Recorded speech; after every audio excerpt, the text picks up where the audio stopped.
اللہ تعالیٰ کر سکتا ہے، کوئی اس کے لیے مشکل نہیں. وہ اعلیٰ کل شیء قدیر، اسے ہر شے کی قدرت حاصل ہے. لیکن اصل بات جو ہے میں آپ کو بتانا چاہتا ہوں، یہ ہے سائیڈ ایشو. اصل ایشو ہے فلسطین کا جو شروع ہونے والا ہے. بھٹی دیکھے گی وہاں. ظاہر بات ہے کہ اگر کوئی بہت بڑا اقدام ہو جاتا ہے فلسطینیوں کے خلاف، اور اگر واقعتاً مسجد اقصی اور مسجد قبۃ الصخرہ گرا دیے جاتے ہیں تو طوفان اٹھے گا عالم عرب میں. یہ حسنی مبارک ہو یا شاہ خالد ہو یا کوئی اور ہو، یہ نہیں روک سکتے اس طوفان کو. نوجوان خون اٹھے گا، غیرت اور جو بھی حمیت ہے. مسلمان ان پڑھ سے ان پڑھ اور بالکل بے دین، وہ بھی مسجد کی حرمت پر قدم کرنے کو تیار ہو جاتا ہے. مسجد تو بنا دی شب بھر میں ایمان کی حرارت والوں نے، من اپنا پرانا پاپی ہے برسوں میں نمازی بنا سکتا. وہ چاہے کانپور کی مسجد سے مسلمانوں نے جانے دی، چاہے وہ شہید گنج کی مسجد کی مسلمانوں نے جانے دی، چاہے نماز نہ پڑھتے ہو، لیکن یہ جو حرمت اور یہ جو حمیت اور یہ غیرت ہے، اس سے جو طوفان اٹھے گا یہ ہوگا اس ملحمۃ العظمی، اس کی طرف پیش رفت ہوگا. کتاب الملاحم سے احادیث کے حوالے سے کہ جن جنگوں کا حوالہ دیا حضور نے، پیشن گوئی کی ہے، اس کا نقطہ آغاز تھا خلیج کی جنگ. صدام حسین نے اسے کہا تھا یہ مدر آف وارز ہے، ام المحارب، یہ ایک جنگ نہیں ہے. اس کا نقشہ بھی حدیث میں موجود ہے، پیشن گوئی موجود تھی، اس وقت بھی ہم نے شائع کی تھی.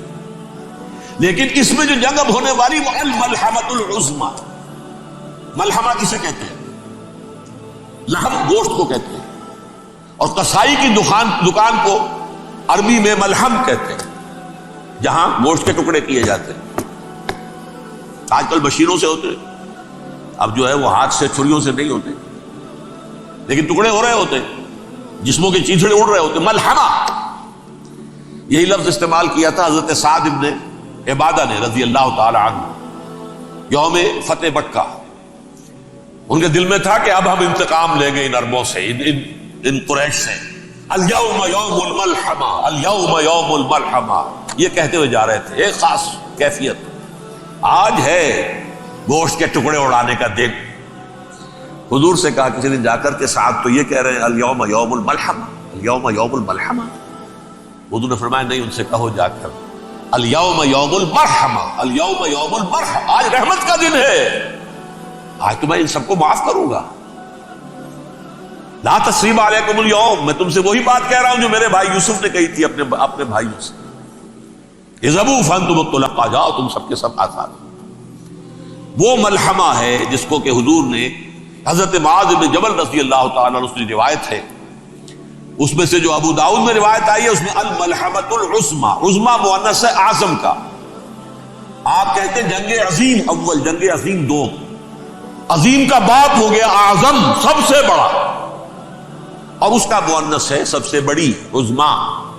الملحمۃ العظمی، سب سے بڑی لڑائی. میرے نزدیک یہ وار کے معنی میں نہیں ہے، بیٹل کے معنی میں. انگریزی میں یہ دو لفظ علیحدہ ہے، وار، بیٹل.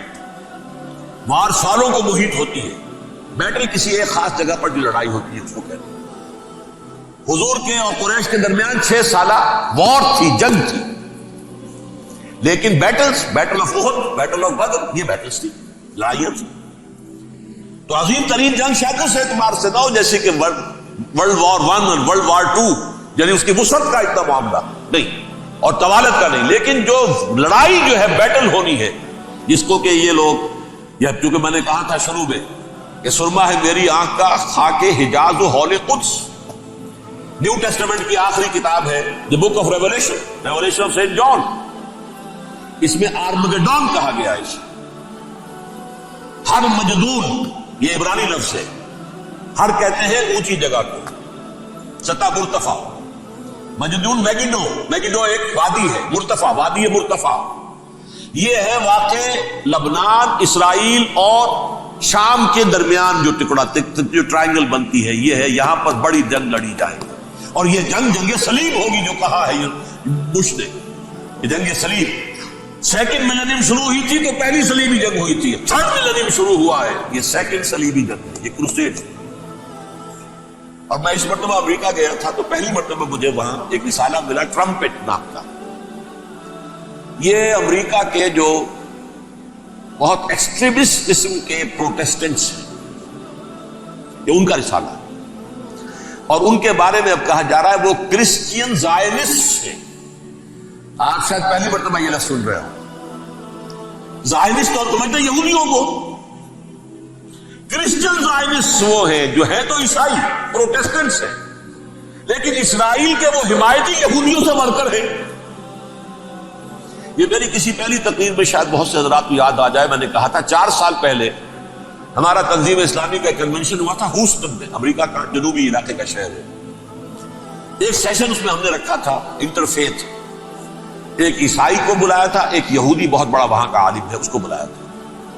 اس یہودی عالم نے ڈاکٹر وشوگراڈ جو وہاں کی یونیورسٹی میں پروفیسر ایمیریٹس ہے، اس نے کہا تھا کہ یہ اسرائیل کو تو سپورٹ کر رہے ہیں عیسائی، ہم تو نہیں کر رہے. جو پریکٹسنگ یہودی ہیں وہ زیادہ اسرائیل کے حق میں نہیں تھے، یہ تو سن 67 کے بعد انہوں نے اسرائیل کو تسلیم کیا. وہ تو منتظر تھے کہ ہمارا مسیحا آئے گا تو اس کی قیادت میں جنگ کریں گے، جیسے شیعہ منتظر تھے کہ مہدی موعود آئیں گے تو پھر ہم کچھ کریں گے. وہ امام خمینی نے کہا جب وہ آئیں گے آ جائیں گے لیکن ہم کچھ راستہ کے لیے. زائنسٹ نے آگے بڑھ کر ریاست قائم کر لی، اور جب یروشلم پر بھی پورا قبضہ کر لیا تب جو ہے در حقیقت مذہبی یہودی جو ہے پھر انہوں نے اپنایا ہے، اون کیا ہے، اور نئے سیٹلمنٹس جو بھی بنے ہیں وہاں پر اسرائیل میں اس میں اکثر و بیشتر مذہبی یہودی آیا، اور بروکلن کے علاقے سے سب سے بڑھ کر آئے ہیں، جو امریکہ میں نیو یارک کا ایک جنوبی علاقہ ہے بہت بڑا، یہودیوں کا بہت بڑا گڑھ ہے. نیو یارک کو جیو یارک بھی کہا جاتا ہے، وہ تو اصل میں مرکز جو ہے وہ تو یہودیوں کا ہے. اس حوالے سے وہاں پر جو کرسچن زائنسٹ کہلاتے ہیں وہ اسرائیل کے یہودیوں سے بھی بڑھ کر کہیں سپورٹ کرتے. بہرحال اس دوسری صلیبی جنگ کا معاملہ جو میں کہہ رہا تھا ٹرمپٹ نامی رسالہ، اس کا ایک مضمون ہے دی لاسٹ کروسیڈ. اب یہ آخری کروسیڈ ہے جو شروع ہونے والا ہے. یہ تو حیران ہوں کس قدر کھل کے وہ باتیں کرتے ہیں. رومن کیتھولکس کو وہ کہتے ہیں کہ یہ شیطان ہے، یہ پوپ شیطان ہے، یہ یورپ کو اس نے جمع کیا ہے کرسچینٹی کی بنیاد پر، اور اس میں زیادہ تر کیتھولکس ہیں. آپ کو معلوم ہے برطانیہ بڑی مشکل سے شامل ہوا ان کے ساتھ، اس لیے کہ وہ پروٹیسٹنٹس کا سردار تھا، ابھی پوری طرح نہیں ہے. یورپ جو ہے وہ رومن امپائر دوبارہ یہ کھڑی کر رہا ہے، اور در حقیقت یہ جو ہے یہودیوں سے بھی چھیننا چاہتے ہیں اسرائیل کو اور فلسطین کو اور مسلمانوں سے بھی، اور یہ وہی کروسیڈ جو تھے اربن ثانی کے اس کی تیاری کر رہے ہیں تاکہ وہاں پر عیسائی حکومت قائم ہو جائے، کیتھولکس کی پوپ کی حکومت قائم ہو جائے، جیسے ایسٹ تیمور میں کر دی. ایسٹ تیمور میں کون سی حکومت بنی؟ Roman Catholic.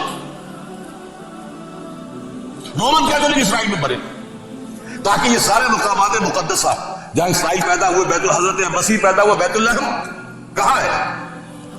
وہی ہے کہ نہیں؟ جہاں سے ریزریکشن ہوا ان کے خیال میں وہ کہاں ہے؟ وہیں پر ہے کہ نہیں؟ بڑے بڑے گرجے ان کے وہی ہیں. تو اس اعتبار سے ان کا کہنا یہ ہے یہ لاسٹ کروسیڈ کی تیاری ہو رہی ہے، یہ کیفور. اور ان کا کہنا یہ ہے یہ پوری طاقت نیٹو کی جو ہے یہ پہلے جرمنی سے لائی گئی بوسنیا، انہوں نے خود وہاں جنگ کروائی، انہوں نے خود وہاں پر ایتھنک کلینسنگ کروائی، پھر خود مصالحت کے لیے آ گئے، پھر کوسوو میں انہوں نے خود آگ بھڑکائی. یہ میں نہیں کہہ رہا، یہ وہ ٹرمپٹ رسالہ امریکہ سے چھپنے والا پروٹیسٹنٹس کا رسالہ ابھی کہہ رہا ہے. پھر انہوں نے کوسوو کے اندر کروایا، اور پھر وہ وہاں پر پیس فورس کی حیثیت سے آ گئے. اب وہ میسیڈونیا میں کروا رہے ہیں اور وہاں داخل ہو گئے ہیں. اگلا قدم ان کا سائپرس ہوگا، سائپرس میں ترکوں کو اور وہ گریکس کو لڑائیں گے اور وہاں آ جائیں گے، وہاں سے ایک چھلانگ لگائیں گے اور یہ فلسطین میں پہنچیں گے، اور یہ وہاں پر ایک رومن امپائر، اپنی پرانی رومن امپائر کی طرح کی رومن کیتھولک ریاست قائم کرنا چاہیے. تو وہاں امریکہ کے عیسائیوں میں بھی کوئی ایک طبقہ نہیں ہے، کیتھولکس بھی ہے، کیتھولکس زیادہ نہیں ہے ہمدرد، لیکن اب تابع ہو چکے ہیں. اسحاق ریبین نے جب یہ پیس ٹاک شروع ہوئی تھی، آپ کو یاد ہوگا شاید کہ جب وہ آیا تھا واشنگٹن سے واپس فلسطین اسرائیل، تو پہلے روم میں رکا for an audience with the pope, اور پوپ کو اس نے ایک مرتبان سا پیش کیا تھا حضرت سلیمان علیہ السلام کے زمانے کا مرتبان، اور کہا تھا دیکھیے 3000 برس تک ہم نے اس کی حفاظت کی ہے، اب یہ میں آپ کے حوالے کر رہا ہوں. اس کے بعد سے پوپ جو ہے بالکل رام ہو گیا اور وہ عیسائیوں کے ساتھ اور یہودیوں کے ساتھ ان کا پورا وعدہ. اب پورا عیسائی ورلڈ جو ہے ویسے تو مجموعی یہودیوں کے شکنجے میں ہے. البتہ ان کے اندر بھی جھگڑے ہیں. جو وہاں پر وائٹ کرسچن ملیشیاز ہیں وہ ایکسٹریمسٹ ہیں کیتھولکس. ان کے نزدیک دشمن نمبر 1 یہودی، دشمن نمبر 2 مسلمان، دشمن نمبر 3 جو یورپ میں کالے ہیں، ایفرو امریکن، چاہے وہ عیسائی ہو گئے ہوں کوئی بھی ہو. یہ 3 دشمن ہیں جن سے انہوں نے کلینز کرنا ہے، صاف کرنا ہے ان کے خیال کے مطابق امریکہ کی سوسائٹی. اولاً یہود، پھر مسلمان اور پھر یہ جو کالے. لیکن دوسری طرف پروٹیسٹنٹس کے اندر ایکسٹریمسٹ وہ ہے جنہیں کہا جا رہا ہے یہ کرسچین زائنسٹ ہے، یہ اسرائیل سے بڑھ کر سپورٹرز. بہرحال یہ اب جنگ ہوگی، اس کا نتیجہ کیا نکلے گا یہ تو اللہ ہی جانتا ہے. اب میں آخری بات کی طرف آ رہا ہوں. آخری نتیجہ تو جو بھی کچھ اپس اینڈ ڈاؤنز آئیں گے تلک الایام نداولھا بین الناس. آخری نتیجہ ڈراپ سین وہ یہ ہوگا کہ اللہ کے دین کا بول بالا ہوگا اور پوری دنیا پر محمد کے لائے ہوئے دین صلی اللہ علیہ وسلم کی حکومت قائم ہوگی. وہ گویا قیامت کی تمہید ہوگی، اس کے بعد بس قیامت آئے گی. کیونکہ مقصد کائنات، تخلیق کائنات پورا ہو جائے. پوری مخلوقات کے اندر مقصد تخلیق، کلائمیکس آف کریشن محمد الرسول اللہ صلی اللہ علیہ وسلم. دین کی تکمیل محمد الرسول اللہ صلی اللہ علیہ وسلم. اور اس خلافت عرضی کے لیے جو حضرت آدم کو خلافت دی گئی تھی، جب اس میں وہ خلافت پوری دنیا پر قائم ہو جائے گی اس کا مقصد پورا ہو جائے گا. And that will be the beginning of the end. اس کے بعد قیامت.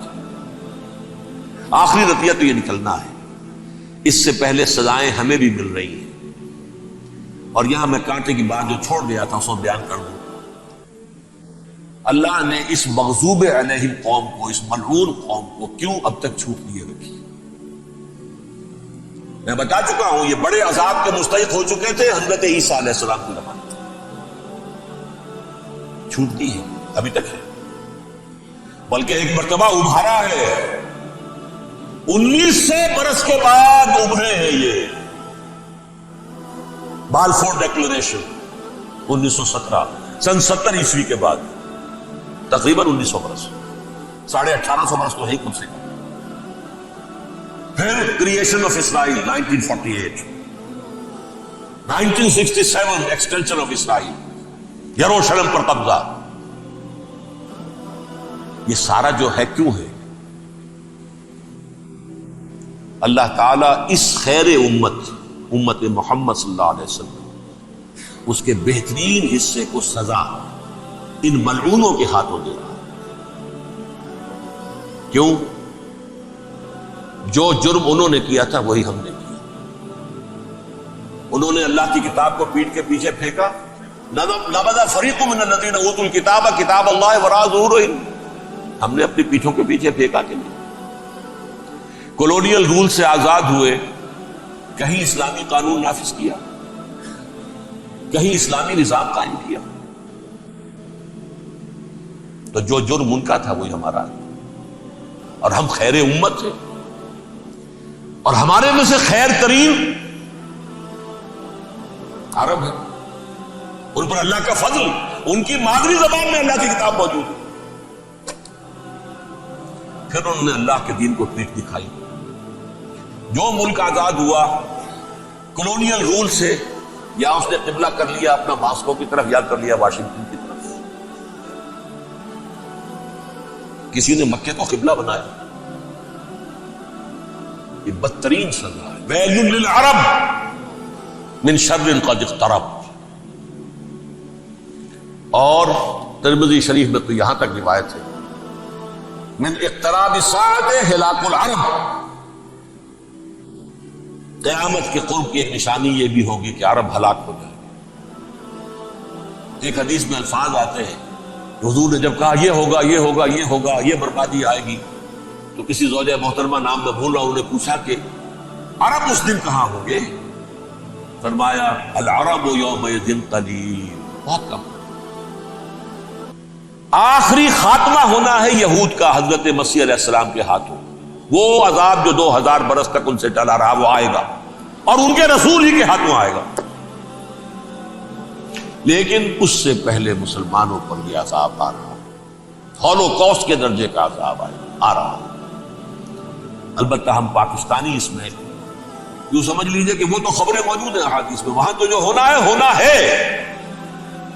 اتنے انسان بنیں گے، اتنے انسان بنیں گے کہ ایک پرندہ جو ہے اڑتا چلا جائے گا، وہ نہیں چاہے گا کہ نیچے اترے تو کسی لاش پر اترے، اسے جگہ نہیں ملے گی زمین خالی کر کے اتر سکے، تھک ہار کر گرے گا، مرے گا تو بھی لاش کے اوپر گرے. یہ الفاظ ہے صلی اللہ علیہ وسلم. الملحمۃ العظمی الملحمۃ الکبریٰ.